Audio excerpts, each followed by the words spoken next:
Welcome to Human Rights Asia Weekly Roundup. In this week's program, focus on Gujarat massacre 12 years on. UN Human Rights Council discussed Sri Lanka resolution. Pattern of disappearances in Bangladesh. Nepal Dalit discrimination highlighted on International Day Against Racial Discrimination. Girl buried alive in Pakistan. Voice of Survivor this week from Sri Lanka. It has been 12 years since the widespread communal riots killed thousands of Muslims and others in Gujarat in western India. Despite several investigations, the country is still deeply divided regarding the events that took place and whom should be held responsible. We will hear from Johanna Lokhande and Mihir Desai, who have investigated the incident and its aftermath. The criminal justice system has not, or has by and large failed to respond to what happened in Gujarat in 2002. The failure was at different levels. And apart from, of course, the failure of the state machinery in preventing the riots, which according to me could have been the carnage, which according to me could have been prevented. Once the carnage started, and once the criminal justice machinery was to gear up and respond, the problem started right at the inception of lodging of the first information reports. And there were two problems at this stage. The first problem was that in many cases, when the victims approached the police to record their complaints, those complaints were not recorded and victims were turned down and were asked to go back. So many complaints or many offenses which happened were not recorded. Second thing is that when first information reports were recorded, on most of the occasions, even when the victims named the perpetrators, because you must bear in mind that many times the perpetrators were from the neighboring area. So people knew each other. It was not just a mob from outside coming. There were mobs from outside, but there were also lots of involvement of the neighboring people. So people knew each other. So even when persons were named, okay, those who were named by the victims were not recorded in the first information reports by the police, which ultimately led to weakening of the case, weakening of the cases. And the third problem was that as far as sexual violence is concerned, again there was no record maintained of the sexual violence, despite many women being raped and having complained to the police that they have been sexually violated. The kind of questions which are put to a woman in a rape trial are very, very humiliating, yeah? And therefore it becomes very difficult for them to come out and openly say this. And of course, despite that, a lot of women said it, but even that has not really led to any convictions. If I go back to the early 1980s, the second phase of Indian women's movement, which was around the rape, a demand for changes in rape laws. Okay. And because of the strong movement at that time, the rape laws were changed. Okay. Similarly, after you must have heard of the Delhi recent incident. Okay. Again, there was a demand for changing in the rape laws, and the rape laws were changed. But by making it more stringent for a person who is accused to get away, that has happened. But the response of the Indian state or Indian legislature to demands of changes in rape laws has been to either increase the punishment or to liberalize the definition of rape, okay, to include things which were not earlier included. That has been the response. Rather than providing an institutional framework to protect the victims of rape, okay, by providing counseling of various kinds, by providing protection, the judicial system looks at only the trial as the be all and end all of everything. What happens before that, what you need to do before a trial starts, how do you need to prepare, how do you need to counsel, all those things are completely ignored by the legal system. Legal justice for cases has been very, very minimal, but it has been there, so that's at least something to celebrate. Also, the fact that we have been able to keep this entire issue alive and burning and still talking about it after 12 years rather than just saying forget about it. My experience of interviewing women who have suffered gender violence has been very difficult for me to deal with. Also, the aftermath of the violence has not been very happy for them. The struggle still continues because a lot of them have not been able to even go to the courts and talk about it. A lot of them have not been able to even speak openly about it. The justice process in this country is completely a sham for the poor people. I mean, how do we rely on this system? How on earth are we? I mean, after 12 years, does it even mean something for this community? It's something that we need to think about. The United Nations Human Rights Council will discuss a resolution promoting reconciliation, accountability, and human rights in Sri Lanka. The resolution is co-sponsored by the United States and the United Kingdom. This commission requires the Office of the High Commissioner to assess the progress towards the accountability and reconciliation, to monitor relevant national processes, and to investigate the alleged violations and abuses of human rights and related crimes by both parties. The government of Sri Lanka is opposing this resolution and is also carrying out within Sri Lanka a campaign to terrorize those who are supporting this resolution. As a part of this intimidation, the government sought the permission of the court to impound the passports of two human rights activists and also to inspect their computers and to order them not to speak to the press about the investigations. The two activists were earlier arrested and later released due to massive pressure from local and international agencies, are now virtually silenced due to these orders. Human rights organizations are condemning these orders on the basis that they are contrary to the law and seriously violate the rights of the accused, while there is fear that government will rearrest them and also others.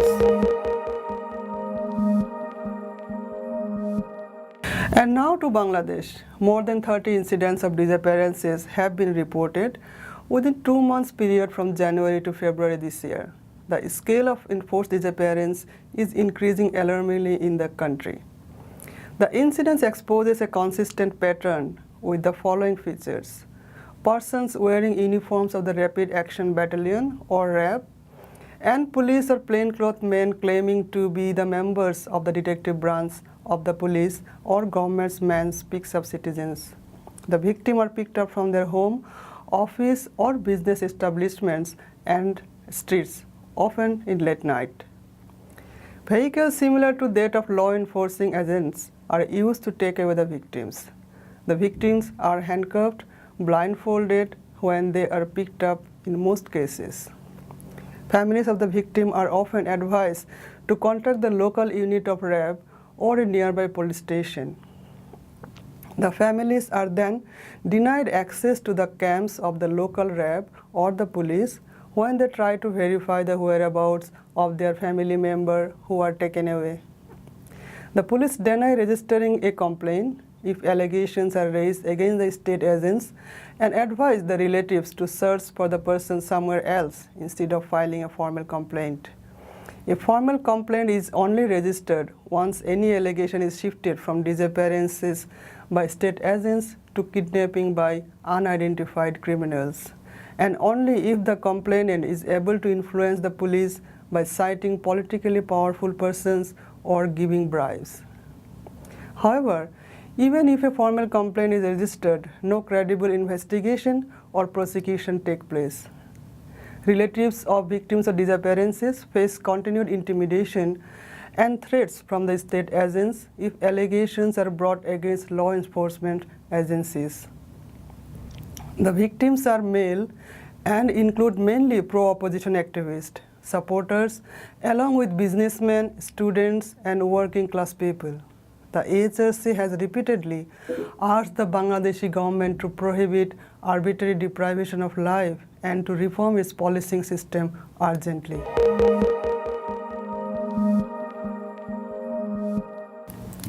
March 21st marks the International Day for the Elimination of Racial Discrimination. The theme for the year 2014 is Role of the Leaders in Combating Racism and Racial Discrimination.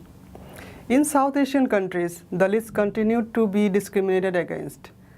The family of Vishnu Vishwakarma from Sindhu Chalpak Chowk district of Nepal was barred from collecting water from a local water tap. There is a Panicho drinking water project in the village, and the Vishwakarma family paid 1,050 Nepalese rupees to be a member. However, in spite of being a member of the committee, the family was barred from accessing water. The very political parties who promised to represent the voice of the people have been barring Dalits of the village from their entitlements.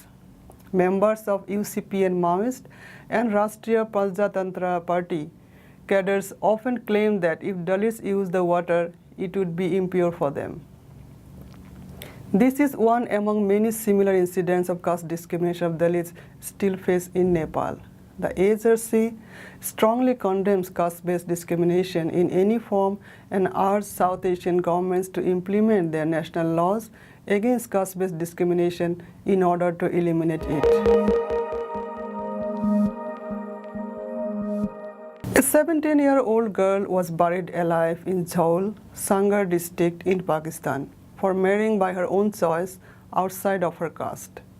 Shugra Brohi married Muhammad Ali Kashkali, a three-wheeler driver, 3 months back and moved to Badin city with her in-laws. She was buried alive upon the instructions of Jirga, an illegal court run by tribal chiefs. She was buried in a Hindu graveyard and not in a Muslim graveyard, as the community dictated that her marriage by her own choice is a betrayal to Islam.